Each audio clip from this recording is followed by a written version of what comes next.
हॉटेलमधील ग्राहकांना मोफत पाणी देणं बंधनकारक असल्याचं तुकाराम मुंढेंनी म्हटलेलं आहे। तुकाराम मुंढेंचे हॉटेल व्यावसायिकांनाही निर्देश आहेत। नियमांचं पालन करणं गरजेचं असणार आहे। आजपासून नियमांचं पालन करावं लागणार असं तुकाराम मुंढेंनी म्हटलेलं आहे। वहाँ के फूड हैंडलर्स हो, वाटर बॉटल की मतलब पानी फ्री में जो पोर्टेबल देना चाहिए वो हो, या लाइसेंस नहीं है या लाइसेंस वहाँ दिखाया नहीं जाता ये हो, ये सब के जो रेगुलेशंस हो इम्प्लीमेंटेशन करना जरूरी है।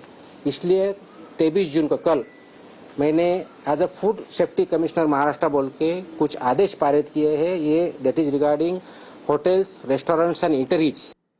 तुकाराम मुंढेंच्या बदलीसाठी 250 कोटी गोळा केलेत। जितेंद्र आव्हाडांचा विधानसभेत हा दावा आहे। इंटरनॅशनल ड्रग्स लॉबीकडून पैसे गोळा केल्याचा आव्हाडांनी दावा केलाय। तुकाराम मुंढे सध्या अन्न आणि औषध प्रशासन विभागाचे आयुक्त आहेत।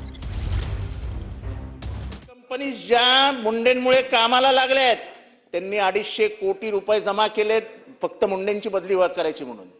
सगळे कामा धंद्याला लागलेत। हे सगळे लॉबीज आहेत। इंटरनॅशनल ड्रग लॉबी कामाला लागली आहे। अध्यक्ष 250 कोटी रुपये तयार केलेत। 250 कोटी रुपये। मला तर वाटतं ह्यांचा राजीनामा पडायचा जर हे जास्त म्हणजे आता मला आतमधल्या काय माहिती आहे पण ते मी याच्यात नाही आणू शकत।